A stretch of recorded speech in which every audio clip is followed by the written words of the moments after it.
Bien, d'abord, je vais vous préciser d'où viennent les chiffres. Les chiffres nationaux sont les statistiques du ministère de l'Agriculture, donc ce sont des chiffres publics. Les chiffres du Pays d'Aix ressortent d'une étude qui a été menée par le Centre d'études techniques de l'équipement, qui dépend du ministère de l'Écologie. Tous ces chiffres sont publics, et donc vrais. On a commencé par se dire qu'il fallait bien manger, mais pour bien manger, il faut de l'agriculture, mais pour de l'agriculture, encore faut-il des terres. Alors, Monsieur Pascal, quelles sont vos réactions face à ces images que j'ai présentées de survol du Pays d'Aix? Mes réactions, c'est vrai que la preuve par l'image, ça reste quand même assez impressionnant, et la preuve par les chiffres aussi. C'est vrai que la disparition de foncier agricole est une véritable problématique. C'est le premier frein à l'installation sur notre région. Et c'est vrai que malheureusement, on n'a pas de solution miracle pour essayer de remédier à cette problématique. Ça sera tout un tas d'outils qui sont déjà à notre disposition ou qui nous restent à mettre en place ou qui nous restent à imaginer dans l'avenir, qui feront que on maintiendra du foncier agricole pour pouvoir continuer à produire, pour pouvoir continuer à installer des jeunes dans l'avenir. Mais c'est vrai que c'est des chiffres qui donnent le vertige. Monsieur Lefebvre, est-ce que vous pouvez préciser un peu ces chiffres qui donnent le vertige? C'est quoi finalement? Là, j'ai donné quelques chiffres en Pays d'Aix, mais en Provence-Alpes-Côte d'Azur, ça correspond à quoi? Est-ce que c'est partout la même chose? Est-ce qu'on est dans une situation proche de la France? Quelle est un peu la situation? Bonsoir. La situation est plus, j'allais dire, dramatique en Provence-Alpes-Côte d'Azur, puisque en France, il y a un rythme de 0,46% par an de perte de terres agricoles, et en PACA, il est de 0,72. Donc on consomme 2 fois plus de terres agricoles de par l'urbanisation en PACA. Il y a un certain nombre d'études qui ont été faites, je ne vais pas rentrer dans l'ensemble des détails, mais notamment sur les 106 communes littorales de Provence-Alpes-Côte d'Azur. Il y a une quarantaine d'années, on perdait 1400 hectares de terres agricoles par an. Il y a 20 ans, on en perdait 600. Aujourd'hui, 400, parce qu'il en reste quasiment plus. Et au niveau de PACA, on est entre 3000 et 4000 hectares de terres agricoles qui disparaissent chaque année. Il faut savoir que sur PACA, globalement, il y a en gros entre 500 et 600 000 hectares de terres agricoles, sachant qu'on va pas faire un débat sur est-ce que les landes font partie des terres agricoles, etc., etc.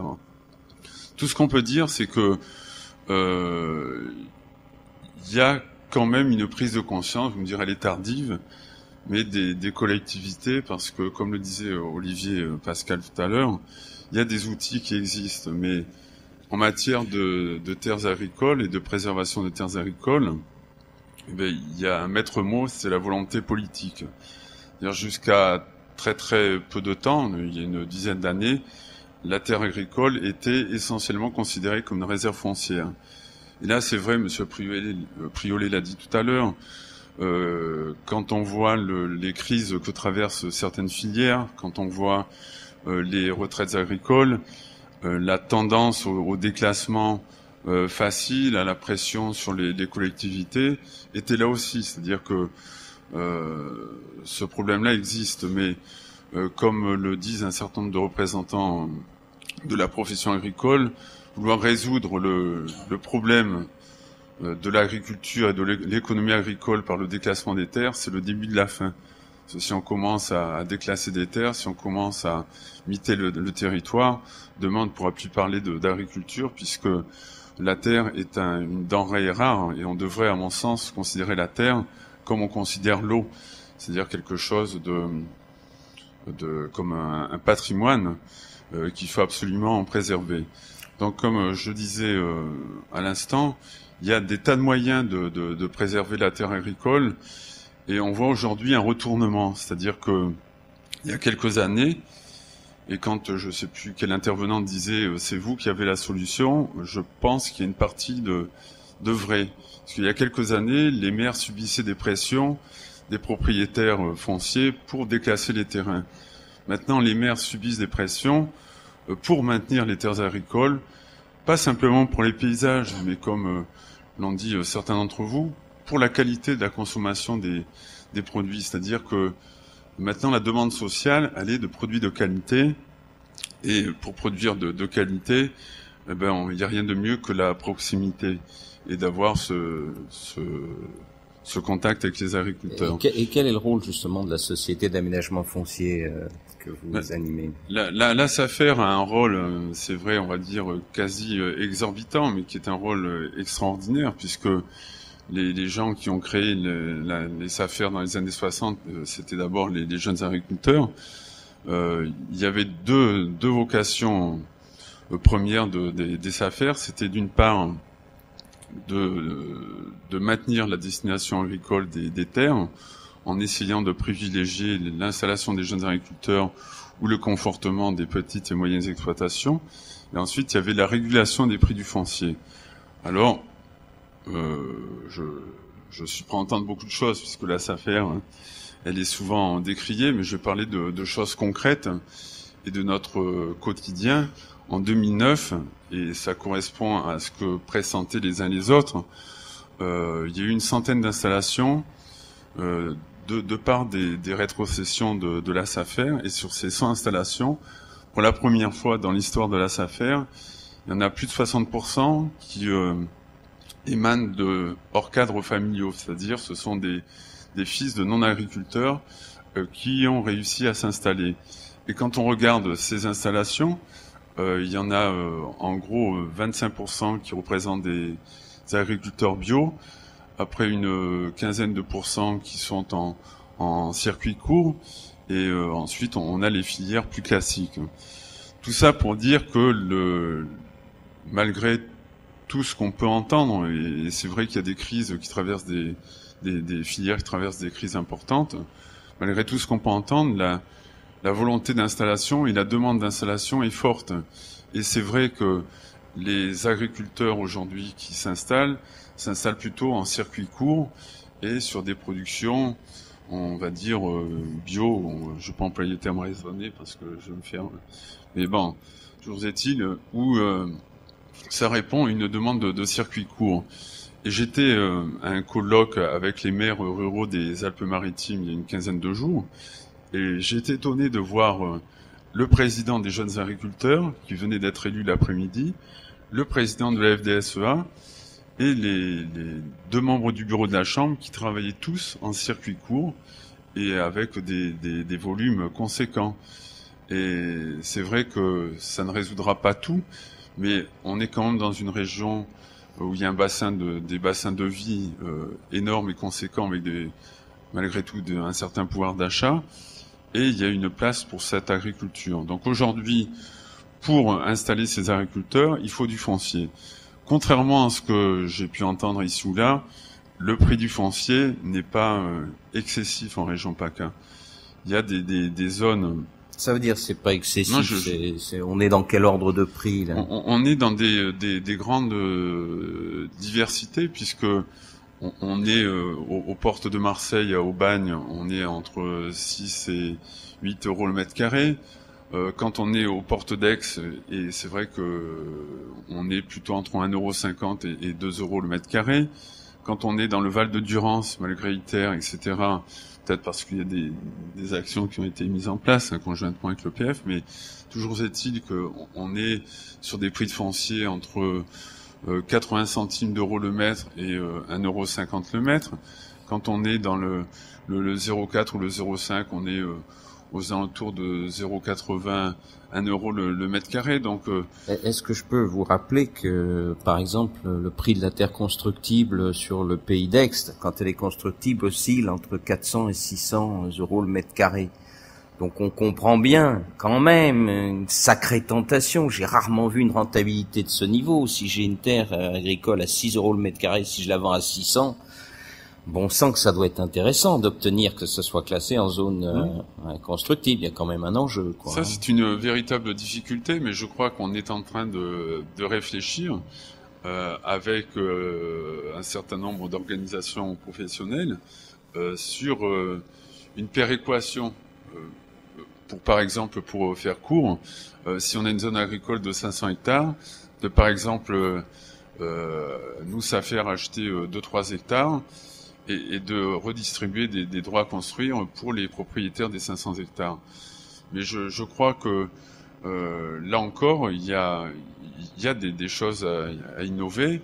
Mais ce que je voulais dire aussi, c'est que quand on a une volonté des politiques de maintenir des espaces agricoles, il y a encore des filières agricoles qui fonctionnent. Et il y a des tas de moyens, à condition de considérer l'agriculture non pas comme une réserve foncière, mais comme une véritable activité économique. Et là, j'ai des tas d'exemples de collectivités qui ont mis des moyens pour considérer la zone agricole comme une zone d'activité industrielle, etc.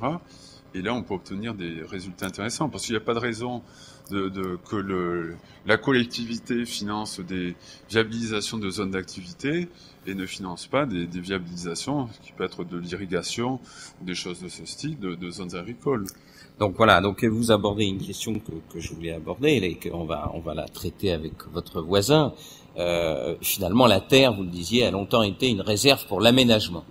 Alors, l'établissement public foncier Provence-Alpes-Côte d'Azur, d'abord, que fait-il? Et quelle est la vision plus globale du foncier? Là, on s'est intéressé au foncier agricole, mais comment le foncier agricole se place dans le foncier en général et le marché du foncier dans notre région?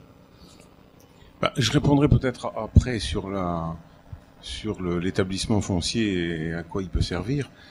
Mais je voudrais revenir simplement pour répondre à la deuxième partie de la question, sur les problématiques foncières en Provence-Alpes-Côte d'Azur, revenir sur le petit film qui est passé, qui illustre bien, quand on regarde d'avion le pays d'Aix, on a vraiment le type même du développement de l'urbanisation de notre région. Vous avez vu cet éparpillement.